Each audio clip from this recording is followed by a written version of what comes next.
Hello students, welcome back to your own channel Unnati in Zoology. So today I am back with a new and important video that is about terminologies related to taxonomy and biosystematics. So as you all know and as you can see that this is a very important topic for all the students of MSc, BSc, NET aspirants and SET aspirants and all the various competitive exams having common science or general science or biology or zoology as a subject. ठीक है, तो let's start.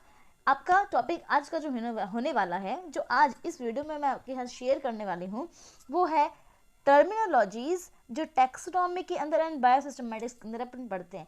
So before starting the video मैं आपको थोड़ा सा introduction देना चाहूँगी किसके बारे में, इस टॉपिक के बारे में. तो बेटा जी, आप सभी का उन्नति इन ज़ूलॉजी चैनल पर स्वागत है. जैसा कि आप सभी जानते हैं, इस चैनल पे अपन ज़ूलॉजी के बारे में पढ़ते हैं और मोस्टली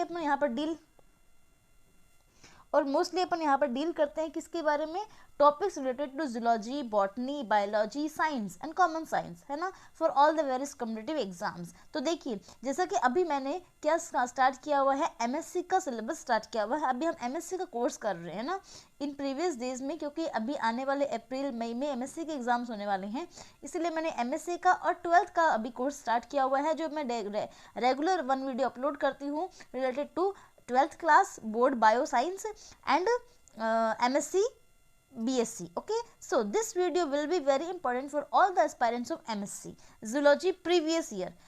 जो MSc जूलॉजी प्रीवियस ईयर या फिर आप कह सकते हो किसी भी शेखावट यूनिवर्सिटी के अलावा RU से या फिर बीकानेर यूनिवर्सिटी से या फिर किसी भी अदर यूनिवर्सिटी से कर रहे हैं, तो उनके अंदर भी MSc में ये इंपॉर्टेंट टॉपिक होता ही होता है.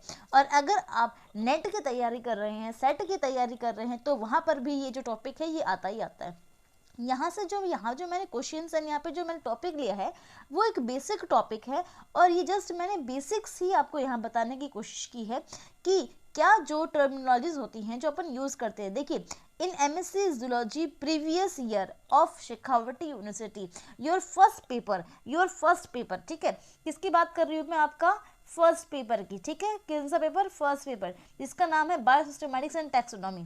ठीक है, तो किसकी ये कहाँ है पेपर, ये एमएससी में है, एमएससी प्री जूलॉजी के अंदर है ये सब्जेक्ट. ठीक है, एमएससी प्री जूलॉजी किसके लिए बात कर रही हूँ मैं, शेखावटी यूनिवर्सिटी के लिए. ठीक है बेटा जी, जो अभी मैंने बोला है ये शेखावटी यूनिवर्सिटी के लिए बोला है, specially for Shekhawati university. But ये है कि हाँ, ये सभी यूनिवर्सिटीज़ में एक कॉमन टॉपिक ही होता है, क्योंकि सिलेबस थोड़ा बहुत ऊपर नीचे होता है, बाकी सब कुछ कॉमन ही होता है. सो एमएससी जूलॉजी प्रीवियस के जितने भी स्टूडेंट्स हैं उनके लिए जो शेखावटी यूनिवर्सिटी से एग्ज़ाम दे रहे हैं, उनका जो फर्स्ट पेपर है टैक्सोनॉमी एंड बायोसिस्टमैटिक्स. मुझे ऐसे बहुत सारे कमेंट्स आए थे, और जो मेरी ऑफलाइन क्लासेस हैं वहाँ पर भी मुझे बच्चों ने बताया था कि ये जो बुक है ये उनको बहुत टिपिकल लगती है, या फिर इसमें जो टॉपिक्स हैं वो कन्फ्यूजिंग टॉपिक्स हैं, सब सेम से हैं, सब में सेम से आंसर आ रहे हैं. तो इसलिए उनका ये जो क्वेश्चन था या उनकी जो क्वेरी थी उसी को मैंने यहाँ पर सोल्यूशन के रूप में लाया है, और मैं यहाँ पे ईजी एंड कन्वीनियंट में मैं आपको बताने वाली हूँ इस टैक्सोनॉमी एंड बायोसिस्टमैटिक्स के बारे में. आज मेरा ये फर्स्ट वीडियो है इसके बारे में. अभी ये पूरी बुक के बारे में पूरे शॉर्ट नोट्स मैं आपको प्रोवाइड करवाऊंगी जो आपके एमएससी जूलॉजी एग्जाम में आने वाले हैं और इम्पॉर्टेंट होने वाले हैं. तो मेरा आपसे रिक्वेस्ट है, ये वीडियो अपने दोस्तों तक तुरंत शेयर कर दें ताकि उन सबको भी इस वीडियो के बारे में पता चले, और वो भी इस जो फर्स्ट बुक पेपर है आपका एमएससी प्रीवियस जूलॉजी में टैक्सोनॉमी एंड बायोसिस्टमैटिक्स, जो सबको टिपिकल लगता है वो इजी हो जाए और ये नोट्स लिखकर आप अपना एग्जाम क्लियर कर पाएँ. ठीक है, मुझे होप है, आशा है मुझे कि आप मेरी उम्मीद पूरी करेंगे, मेरा हौसला बढ़ाएंगे और वीडियो को शेयर करेंगे. चैनल पर नए हैं तो प्लीज़ चैनल को सब्सक्राइब कर लीजिए, और हाँ, स्किप नहीं करना है, वीडियो को एंड तक ज़रूर देखना है. ठीक है, चलिए लेट्स स्टार्ट द वीडियो. देखिए, सबसे पहले हम बात करते हैं टैक्सोनॉमी की, क्योंकि ये बुक ही टैक्सोनॉमी के बारे में है. ठीक है, यहाँ पर टॉपिक ही अपना क्या होने वाला है, टैक्सोनॉमी एंड बायोसिस्टमैटिक्स, यही तो बुक का नाम है, इसीलिए टैक्सोनॉमी के बारे में हमें जानना जरूरी है. देखो, 11th में, 12th में या BSc में भी अपन ने टैक्सोनॉमी के बारे में पढ़ा है, लेकिन वहाँ पे अपन ने बहुत कम लेवल या बहुत ही कम बातें पढ़ी, छोटी मोटी कुछ ही बातें पढ़ी हैं. But because we are now doing MSc and MSc is a level of study, यहाँ पे अपन पूरा ओवरऑल पढ़ते हैं. ठीक है, क्योंकि अपन मास्टर्स कर रहे हैं. सो यहाँ पे अपने को डीपली एंड थॉरोली उसी चीज़ को पढ़ना है with easy and convenient way. तो वही मैं आपको समझाने की कोशिश करूँगी. देखिए, टैक्सोनॉमी सबसे पहले, a branch of biology dealing with identification, nomenclature and classification into groups. Taxonomy की डेफिनेशन है ये। टैक्सोनॉमी एक्चुअली होती क्या है? टैक्सोनॉमी का मतलब है कि बायोलॉजी की वो ब्रांच, बायोलॉजी यानी कि साइंस की वो ब्रांच जिसमें अपन किसी भी नए आइडेंटिफाइड ऑर्गेनिज्म को क्या करते हैं? पहचानते हैं, उसका नॉमेनक्लेचर करते हैं, मतलब उसको नाम देते हैं और उसको क्लासिफाई करते हैं, उसको ग्रुप में बांटते हैं। जैसा कि आप सबको पता है कि जूलॉजिस्ट का काम क्या होता है कि हमारे जो नेचर है, नेचर के अंदर हम नई स्पीसीज को इन्वेंट करते हैं। इन्वेंट तो क्या, डिस्कवर करते हैं, है ना, नई स्पीसीज को डिस्कवर करते हैं। और मान लो कोई नई स्पीसीज डिस्कवर हो गई, तो जैसे ही वो नई स्पीसीज डिस्कवर हुई है तो सबसे पहले उस स्पीसीज का आइडेंटिफिकेशन किया जाएगा। आइडेंटिफिकेशन मतलब उस स्पीसीज को देखा जाएगा, आउटरली, एक्सटर्नली, मॉर्फोलॉजिकली उसको देखा जाएगा। देखो कोई भी आप नया चीज़ पकड़ के लाते हो, मान लीजिए कोई भी आप इंसेक्ट है, कोई मतलब पता नहीं हमें इंसेक्ट है या क्या है, बट मान लीजिए कोई भी आपने एक नया क्रिएचर को देखा, है ना, आपने एक नए क्रिएचर को देखा, आपको उस क्रिएचर का नाम नहीं पता, तो अब आप क्या करेंगे? सबसे पहले आप उस क्रिएचर को आइडेंटिफाई करेंगे। आइडेंटिफाई का मतलब होता है उस क्रिएचर के बारे में आप मॉर्फोलॉजिकली पढ़ेंगे, उसके एक्सटर्नल फीचर्स के बारे में देखेंगे, उसका जो आप कह सकते हो कि उसका जो एक्सटर्नल फीचर्स हैं, एक्सटर्नल स्वरूप जो है उसका, वो बाहर से दिखने में कैसा है, उसका रूप रंग कैसा है, उसका साइज कैसा है, उसका शेप कैसा है, उसका behaviour and all that things कैसी हैं। तो उसको हम आइडेंटिफाई करेंगे, पहचान करेंगे, पता करेंगे कि वो क्या क्या चीज़ें शो कर रहा है, कैसा रेस्पॉन्सेस शो कर रहा है, वो क्या क्या दिखा रहा है अपने आप में, क्या चेंजेस दिखा रहा है, तो वो अपन पता करेंगे। ठीक है, उसके बाद फर्स्ट थिंग हम करेंगे आइडेंटिफिकेशन। टैक्सोनॉमी जो फर्स्ट स्टेप करेंगे वो करेंगे आइडेंटिफिकेशन। उसके बाद सेकंड स्टेप अपन करेंगे नॉमेनक्लेचर। भाई आपने उसको देख लिया, अच्छे से परख लिया, बाहर से देख लिया आपने उसको एक्सटर्नली आपने देख लिया, मॉर्फोलॉजिकली देख लिया, शेप, साइज, बिहेवियर, सब कुछ इसका मॉर्फोलॉजी जितना भी था। एनाटॉमी को नहीं करना है अभी, मॉर्फोलॉजी को करना है सिर्फ। ठीक है, वो आपने किया और करके आपको लगा कि हाँ ये कुछ ऐसा है या कुछ इससे मिलता जुलता है, तो जिस भी किसी क्रिएचर से वो मिलता जुलता होता है उसको उसके अकॉर्डिंग नॉमेनक्लेचर कर देते हैं। नॉमेनक्लेचर का सिंपल सा मतलब है नामकरण, नाम दे दिया आपने उसको, क्योंकि कोई भी बिना नाम का तो होता ही नहीं है ना, नाम का तो होना जरूरी है ताकि उसकी पहचान हो। तो पहचान होते ही उसका हम नाम दे देंगे कि उसका कोई ना कोई नॉमेनक्लेचर कर देंगे, उसको नेम दे देंगे। उसके बाद थर्ड स्टेप, नेम के बाद हम करेंगे क्लासिफिकेशन। क्लासिफिकेशन का मतलब क्या होता है? आप सबको पता है 5 किंगडम क्लासिफिकेशन दिया हुआ है। किसने? R.H. व्हिटकर ने। R.H. व्हिटकर जी ने सबसे पहले 5 किंगडम क्लासिफिकेशन दिया था और यही 5 किंगडम क्लासिफिकेशन है जिसके अंदर अपन all of the living organisms को ग्रुप करते हैं, है ना। कौन से है वो 5 किंगडम? याद कीजिए एक बार, Monera, Protista, Fungi, Plantae and Animalia. ठीक है, ये 5 है। अगेन मैं रिपीट कर देती हूँ, R.H. व्हिटकर ने 5 किंगडम क्लासिफिकेशन दिया था जिसमें फर्स्ट किंगडम है kingdom Monera, second protista, Fungi, Plantae and Animalia. ये पांचों के पांचों जो किंगडम्स है। अब हमने एक क्रिएचर को पकड़ा, weather it is a plant, weather it is animal. यहाँ पे अपन सिर्फ जूलॉजी में, सिर्फ जूलॉजी का ये टॉपिक नहीं पढ़ रहे हैं, टैक्सोनॉमी बायोलॉजी में, बॉटनी में भी आती है। ठीक है, तो चाहे वो प्लांट हो चाहे वो एनिमल हो, सबसे पहले उसको आइडेंटिफिकेशन करेंगे, आइडेंटिफाई करेंगे, उसके बाद उसको नोमेनक्लेचर करेंगे, मतलब उसका नामकरण करेंगे, उसे नाम देंगे। यहाँ पे जो अपन जो नाम देंगे वो एक आर्टिफिशियल नेम होगा, या फिर आप कह सकते हो कॉमन नेम होगा, या फिर आप कह सकते हो जनरल नेम होगा। अभी अपन को उसको फिक्स नेम नहीं पता है, ठीक है, तो जनरल नेम देंगे यहाँ पर। फिर जो थर्ड पॉइंट अपन करेंगे दैट इज क्लासिफिकेशन। क्लासिफिकेशन का मतलब है अब उसको हम ग्रुप में बांटेंगे कि इसके जो कैरेक्टर्स थे, इसके जो नोमेनक्लेचर में जो नाम आया है या इसके जो आइडेंटिफिकेशन में कैरेक्टर्स आए हैं, मॉर्फोलॉजिकली ये किसे सिंबलाइज करता है, किसके साथ मैच दिखाता है, और जिनके साथ भी ये मैचिंग एंड सिंपल शो करता है वहाँ पे अपन इसको क्या कर देंगे? क्लासीफाई कर देंगे, मतलब उस ग्रुप के अंदर उसको बांट देंगे। जैसे मैंने आपको बताया फाइलम है, फाइलम के बाद सबसे बड़ा किंगडम होता है, किंगडम के बाद फाइलम होता है, फिर आपका कंसेप्ट होता है, ये आपका जीनस होता है, ऑर्डर होता है, स्पीसीज होता है, ये सब होता है ना, ये हाइरार्कियल सिस्टम जिसे अपन बोलते हैं ना। तो हाइरार्कियल सिस्टम के अंदर इसको अपन क्लासीफाई करेंगे। अब देखिए क्लासिफिकेशन अपन किस में करते हैं, जो अभी अभी मैंने नाम लिया हाइरार्कियल सिस्टम में। ये जो क्लासिफिकेशन होता है ये क्लासिफिकेशन हाइरार्कियल सिस्टम में, HEIRARCHIAL, हाइरार्कियल सिस्टम के अंदर इसे हम क्लासिफिकेशन करते हैं। इसमें देखो मैंने जो मेरे टाइम पे लर्न किया है वही मैं आपको बता रही हूँ। यहाँ पे क्या होता है, मैंने जो लर्न किया ट्रिक SGFOCPK, ठीक है, यहाँ से तो के जो है वो किंगडम है, ठीक है, SGFOCPK, K for kingdom, P for phylum, C for class, order, order के बाद family and genus and species. यानी कि सबसे बड़ा तो उसको हम किंगडम में देंगे, भाई किस किंगडम से मैचिंग आया है। उसके बाद हम उसे फाइलम से देंगे, किस फाइलम में रख सकते हैं अपन उसको, है ना। फिर उसको अपन क्या करेंगे, क्लास देंगे, क्लास के बाद उसका हम ऑर्डर देंगे, ऑर्डर के बाद फैमिली का देंगे, और फैमिली के बाद जीनस, और जीनस के बाद स्पेशली उसकी स्पीसीज का नाम दे देंगे। और स्पीसीज का नाम पढ़ते ही उस वो जो ऑर्गेनिज्म है, वो क्रिएचर अपने वर्ल्ड का एक पार्ट बन जाएगा, और वो अब हमारे स्टडी के अंदर आ जाएगा। ठीक है, तो ये था किसी भी नए क्रिएचर के बारे में, या फिर किसी भी नई आइडेंटिफाइड लिविंग थिंग के बारे में, whether it is a plant और whether it is an animal. यहाँ पे अपन किसी भी एनिमल और प्लांट को स्पेसिफिक नहीं करते हैं। ठीक है, तो ये था टैक्सोनॉमी। देखो अगेन टैक्सोनॉमी की अलग अलग डेफिनेशंस दी गई हैं अलग अलग साइंटिस्ट के द्वारा। ठीक है, लेकिन ओवरऑल जो मिलकर के जो एक मतलब निकलता है वो यही निकलता है कि किसी भी नए ऑर्गेनिज्म को, चाहे वो प्लांट हो चाहे वो एनिमल है, उसे पकड़ना, उसे आइडेंटिफिकेशन करना, उसका नॉमेनक्लेचर करना, और फाइनली उसका क्लासिफिकेशन करना। ये 3 ही स्टेप होते हैं, आपको ध्यान रखना है, आइडेंटिफिकेशन, नॉमेनक्लेचर एंड क्लासिफिकेशन। ठीक है, टैक्सोनॉमी वो ब्रांच ऑफ साइंस है, taxonomy is the branch of science in which we deal about these 3 steps. ठीक है, कौन से 3 स्टेप्स है वो, the first one is identification, second one is nomenclature, and third one is classification into groups.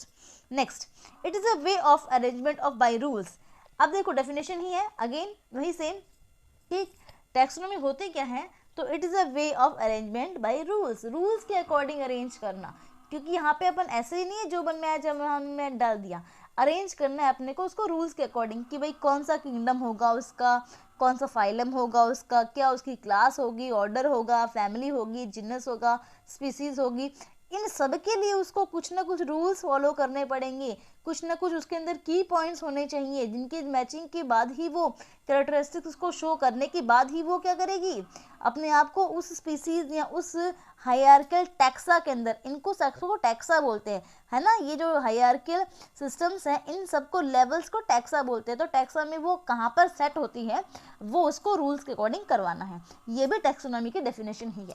Next देखिए, it is the study of general principles of scientific classification, that is systematics of all living things। वही same definition है। Taxonomy क्या है, general principles हैं scientific classification के, कि हमें किसी भी ऑर्गेनिज्म का क्लासिफिकेशन करना है लेकिन सिस्टम से करना है। ठीक है, करना कैसे है, सिस्टम से करना है, वो सभी लिविंग थिंग्स हो सकती हैं। ओके, तो ये था टैक्सोनॉमी के बारे में। एंड टैक्सोनॉमी की मैंने यहाँ पे 3 डेफिनेशंस दी हैं, आपको और भी बहुत सारी डेफिनेशंस मिल जाएंगी, बट आपको मेमोराइज इतना ही रखना है कि टैक्सोनॉमी का मतलब होता है कोई भी नई लिविंग थिंग जो हमको मिली है, जब हम कोई नई लिविंग थिंग, क्रिएचर या फिर ऑर्गेनिज्म मिलता है इस अर्थ पर, तो सबसे पहले हम उसको आइडेंटिफाई करते हैं, फिर उसको नॉमेनक्लेचर करते हैं, और फाइनली हम उसका क्लासिफिकेशन कर देते हैं, और उसको इन ग्रुप्स के अंदर एक हायरार्किकल टैक्सा के अंदर पुट कर देते हैं, ताकि उसको भी अपन अपनी स्टडी में इंक्लूड कर सके। ठीक है, ये था आपका taxonomy. Next, father of taxonomy. अब टैक्सोनॉमी कोई आज की चीज़ तो है नहीं, पुराने वर्षों से चली आ रही है, बहुत सालों से चली आ रही है। कोई आज पहली बार तो हमने कुछ नया डिस्कवर नहीं किया है ना, ऑर्गेनिज्म्स तो बहुत शुरू से डिस्कवर होते रहे हैं, धरती पर नई स्पीसीज बनती हैं, पुरानी स्पीसीज इवॉल्व, पुरानी स्पीसीज एक्सटिंक्ट होती हैं, न्यू बनती है, तो ये तो चलते आ रहा है। तो टैक्सोनॉमी जो है वो एक नया कंसेप्ट नहीं है, बहुत पुराना कंसेप्ट है। इसीलिए ओल्डर टाइम पर मतलब प्रीवियस बहुत प्रीवियस ईयर्स अगो, बहुत सालों पहले, तो उस टाइम पर जो टैक्सोनॉमी के फादर थे वो थे एरिस्टोटल, क्योंकि सबसे शुरुआती जो क्लासिफिकेशन जो किया था, शुरुआती मतलब एकदम इनिशियल स्टेज पर, आप कह सकते हो बेस स्टेज पर, जो टैक्सोनॉमी के बारे में बताया गया, क्लासिफिकेशन के बारे में बताया गया, ऑर्गेनिज्म्स को ये सब काम किया गया, वो किया था एरिस्टोटल ने। इसीलिए फादर ऑफ ओल्डर टैक्सोनॉमी कहेंगे तो एरिस्टोटल का नाम आएगा। लेकिन बाद में उसी को इवॉल्व किया गया, उसी को मॉडिफिकेशंस किया गया, उसमें चेंजेस किए गए, कुछ अदला बदली हेर फेर करके उसी टैक्सोनॉमी को नई ब्रांच में डाल दिया गया। तो वो जो काम किया था जिसमें कुछ और नए नियम कानून ऐड किए गए, कुछ रूल्स ऐड किए गए, प्रिंसिपल्स ऐड किए गए, that is your modern taxonomy. So modern taxonomy में कौन है? Carolus Linnaeus. कौन है? Carolus Linnaeus. ठीक है, तो आपको ये दो वर्ड्स अच्छे से याद रखने हैं।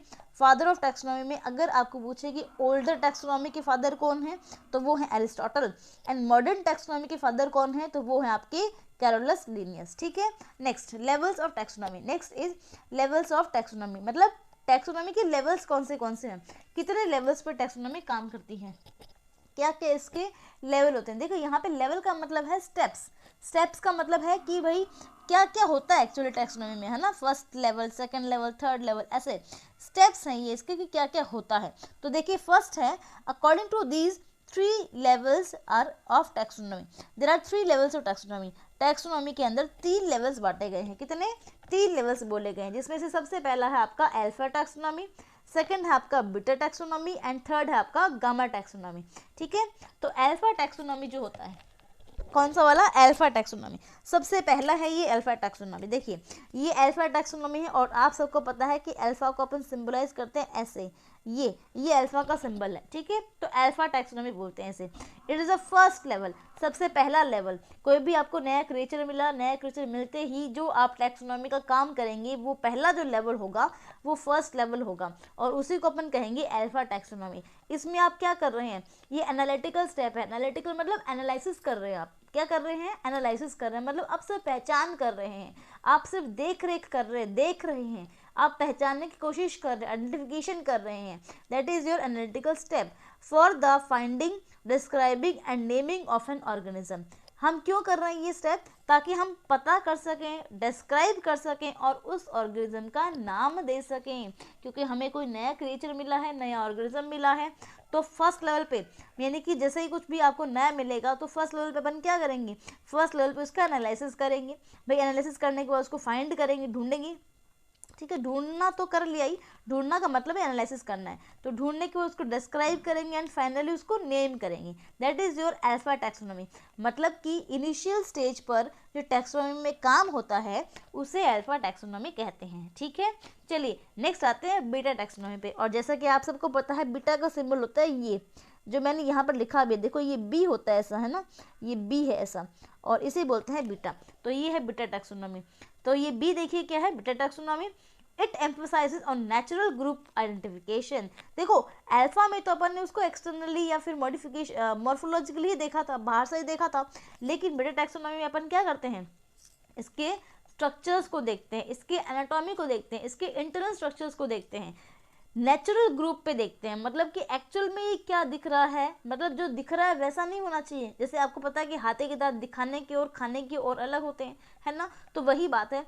जो दिखाने के दांत थे वो तो अल्फा टैक्सोनॉमी था, बट जो खाने के दांत हैं, जो एक्चुअल में उसके काम का रोल है या काम के उसकी की पॉइंट्स हैं, उनको पकड़ेंगे अपन। That is your natural group identification, कि उसके अंदर नेचुरल चीज़ें क्या क्या हैं जो उसके काम की हैं, जो उसको किसी और से किसी और के जैसा बना रही हैं, किसी और से उसको मैचिंग या आइडेंटिफिकेशन दे रही हैं, तो वो कहलाएगा beta taxonomy. It focuses on easily observable shared and structural features, so it is search for natural classification. तो इस यहाँ पर बीटा टैक्सोनॉमी हम क्या करते हैं? यहाँ पे अपन ऑब्जर्व हो रहे हैं इजीली, वो वाले कैरेक्टर्स को देखते हैं। शेयर्ड कैरेक्टर्स मतलब आपस में किसी और के साथ, किसी भी ग्रुप ऑफ ऑर्गन्स के साथ उसके कैरेक्टर शेयर भी होने चाहिए, मैचिंग भी होने चाहिए, और जो मेन पॉइंट है वो स्ट्रक्चरल फीचर्स होने चाहिए, मतलब स्ट्रक्चर की स्टडी करेंगे। इट मीन्स एनाटॉमी की स्टडी करेंगे, मतलब उसको इंटरनली भी अपन ऑब्जर्व करेंगे।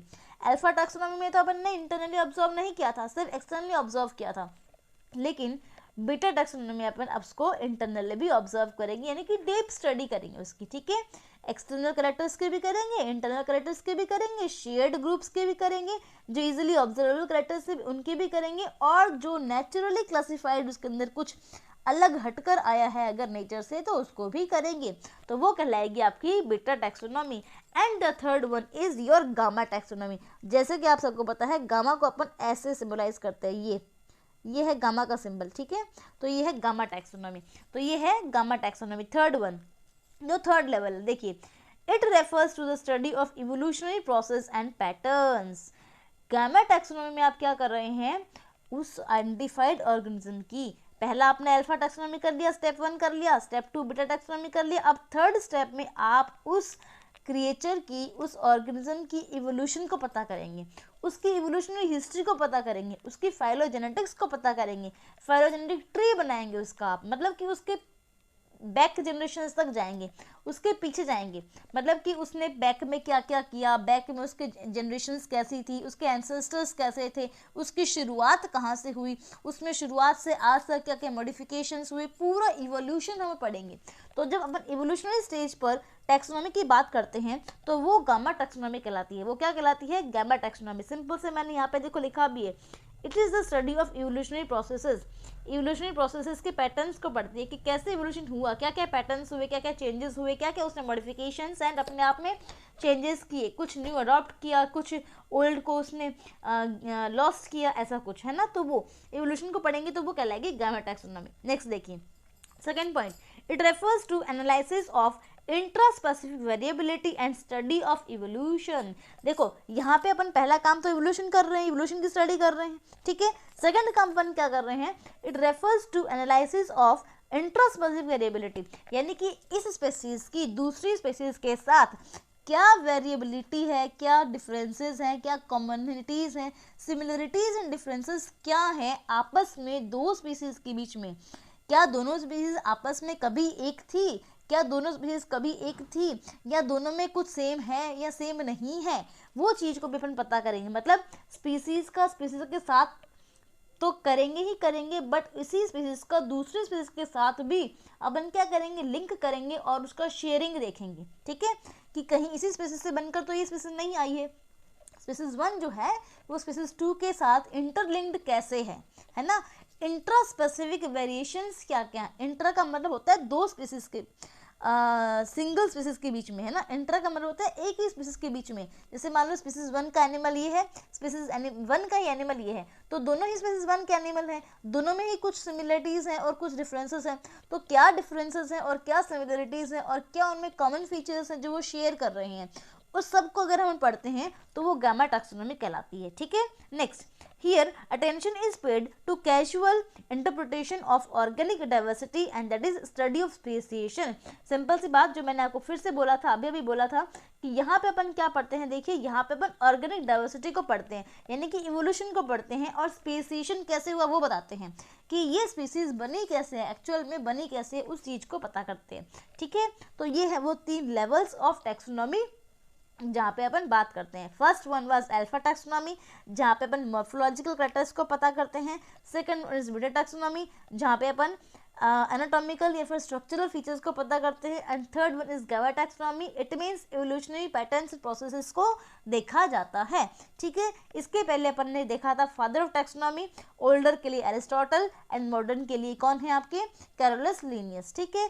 और उसके ऊपर अपन ने पढ़ा था टैक्सोनॉमी की डेफिनेशन, जो क्या होती है, taxonomy is a branch of science that deals with the identification, nomenclature and classification of organisms into various groups, and the groups are according to the hierarchical system, and hierarchical system includes these 7 groups: kingdom, phylum, class, order, F for family, G species and S for species, ठीक है, G genus है। तो ये जो मैंने मेरा code बनाया हुआ है, ये तो ये याद करने का तरीका है SGFOCP की। अगर आपको याद नहीं होता है तो आप इस टर्म में याद कर सकते हैं। यहाँ पे आपको ध्यान ये रखना है के इज बड़ा, किंगडम बड़ा है और सबसे छोटा होता है स्पीसीज, ठीक है। लेवल्स जो है ना वो यहाँ पे आपके इस साइड में इंक्रीज हो रहे, इधर से इंक्रीज हो रहे, ठीक है। तो मेरे अकॉर्डिंग आई होप मैंने आपको बेस्ट वे में समझाने की कोशिश की है, और मेरा बेस्ट मैंने आपको यहाँ पे दिया है, बहुत ईजी एंड कन्वीनियंट में आपको मैंने इतना सा ये टॉपिक समझा दिया है। आई होप आपको समझ में आया होगा। चलिए अब वो मूव ऑन करते हैं नेक्स्ट इस पर, ठीक है। अब देखिए अब क्या पढ़ते हैं, पढ़ते हैं टेक्स्ट सिस्टमैटिक्स के बारे में। यही टॉपिक कंटिन्यू चल रहा है, अभी खत्म नहीं हुआ, उसी के बारे में अपन आगे पढ़ रहे हैं ना। सिस्टमैटिक्स क्या है, देखिए systematics it is the study of biological diversity and its relationship among organisms. देखिए टैक्सोनॉमी में और सिस्टमैटिक्स में कोई ज़्यादा फर्क नहीं है, ज़्यादा कोई डिफरेंस नहीं है, दोनों ही सेम सी बातें हैं, ठीक है। इसीलिए तो बच्चे कंफ्यूज होते हैं, क्योंकि यहाँ पे सबको सिमिलर सा लगता है उनको, और जब वो पढ़ने बैठते हैं तो सेम ही बातें वापस रिपीट होकर आती हैं, इसीलिए। तो देखिए सिस्टमैटिक्स क्या है, it is the study of biological diversity and its relationship among organisms. Systematics में अपन सिस्टम से, तरीके से बायोलॉजिकल थिंग्स को पढ़ते हैं, लिविंग थिंग्स को पढ़ते हैं, उनके अंदर की डाइवर्सिटी को पढ़ते हैं। मतलब कि ये स्पीसीज़ है, ये स्पीसीज़ है, ये ऑर्गेनिज्म 1 है, ये ऑर्गेनिज्म 2 है, दोनों में क्या डिफरेंसेस हैं, क्या उनमें डाइवर्सिटी है, क्या उनमें फ़र्क है, ये बातें अपन यहाँ पे पढ़ते हैं, है ना। And its relationship among organisms, और साथ में डाइवर्सिटी के साथ में रिलेशंस भी पढ़ते हैं।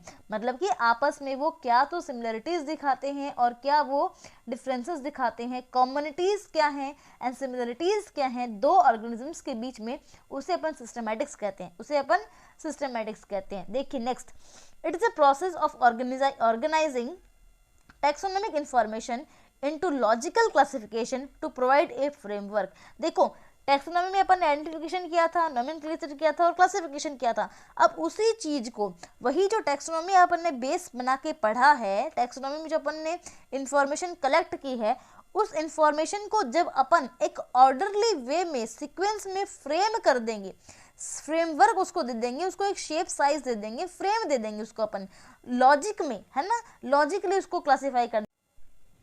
सो देखिए कहाँ पढ़ रहे थे अपन, सिस्टमैटिक्स मैंने आपको बता दिया था कि it is the study of biological diversity and its relationship among organisms. यानी कि सिस्टमैटिक्स में वही सेम बात है जब हम टैक्सोनॉमी को करते हैं, और टैक्सोनॉमी को करने के बाद जो भी सिक्वेंशियल अरेंजमेंट अपन कर देते हैं, है ना, टैक्सोनॉमिक इन्फॉर्मेशन के अकॉर्डिंग लॉजिकल क्लासिफिकेशन कर देते हैं, ताकि उसे एक फ्रेमवर्क मिल जाए, उसे एक शेप साइज मिल जाए, उसे एक स्ट्रक्चर मिल जाए, है ना, इसलिए उसे क्या कहेंगे अपन, सिस्टमैटिक्स कहेंगे। तो ये क्या है, साइंटिफिक स्टडी है इवोल्यूशन की और उसके डाइवर्सिटी की। यानी कि टैक्सोनॉमी में जो अपन ने सारे लेवल्स पढ़े थे, सभी लेवल्स का निचोड़ है सिस्टमैटिक्स। अब देखिए नेक्स्ट है सिस्टमैटिक बायोलॉजी।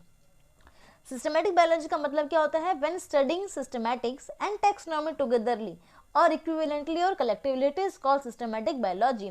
सिस्टमैटिक बायोलॉजी का मतलब होता है जब अपन टैक्सोनॉमी के और सिस्टमैटिक्स को साथ में पढ़ते हैं, तो यहाँ पर अपन का आइडेंटिफिकेशन, नोमेनक्लेचर एंड क्लासिफिकेशन भी हो जाएगा, और उसको अकॉर्डिंग टू टैक्सोनॉमिक इन्फॉर्मेशन अपन एक फ्रेमवर्क भी प्रोवाइड कर देंगे, क्लासीफाई भी कर देंगे, हायरार्किकल सिस्टम में उसको पुट भी कर देंगे, तो वो कहलाएगी सिस्टमैटिक बायोलॉजी। मतलब बायोलॉजी को सिस्टम से डील करना, लिविंग ऑर्गेनिज्म्स को सिस्टमैटिकली अरेंज करना according to their characters, according to their जो भी आपके फीचर्स या फिर आपके जो एक्सटर्नल इंटरनल मॉर्फोलॉजिकल फीचर्स या जो भी उसकी कंडीशंस दिखाई देंगी, उसके अकॉर्डिंग उसे हायरार्किकल टैक्सा के अंदर पुट कर देना, फ्रेमवर्क दे देना और उसका नाम दे देना ही क्या कहलाता है, सिस्टमैटिक बायोलॉजी कहलाता है। लास्ट टॉपिक है नोमेनक्लेचर।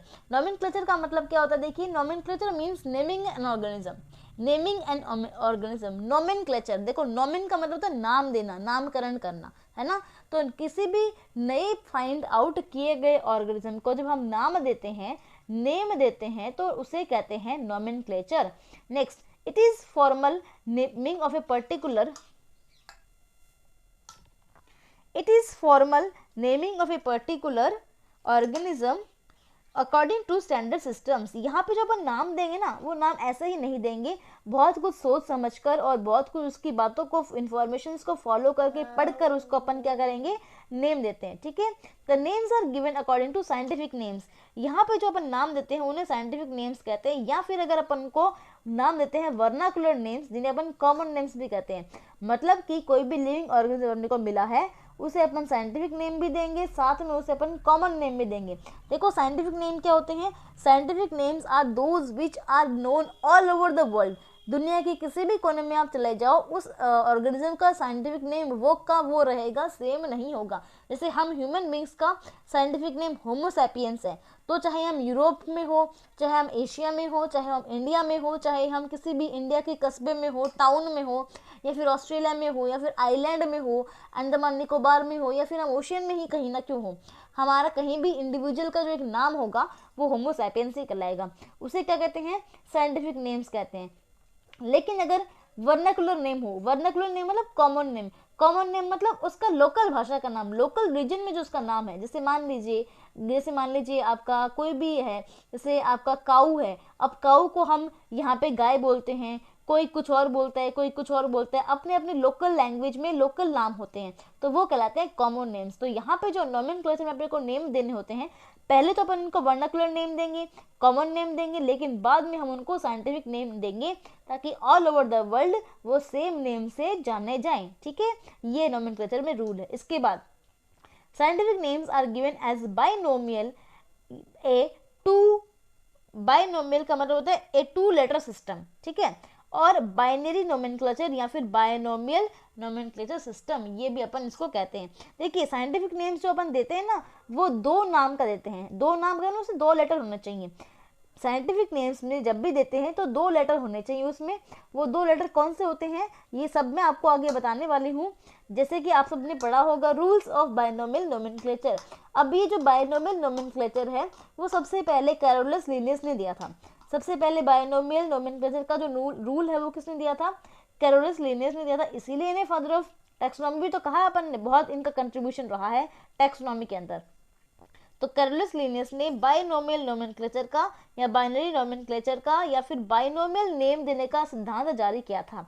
इसमें क्या कहा गया है कि इसमें कहा गया है कि दो लेटर का नाम होना चाहिए, जिसमें से पहला लेटर, फर्स्ट लेटर जो होगा, ठीक है, फर्स्ट लेटर जो होगा वो होगा उसका जिनस का, वो होगा उसका जिनस का, और सेकंड लेटर जो होगा वो होगा उसका स्पीसीज का।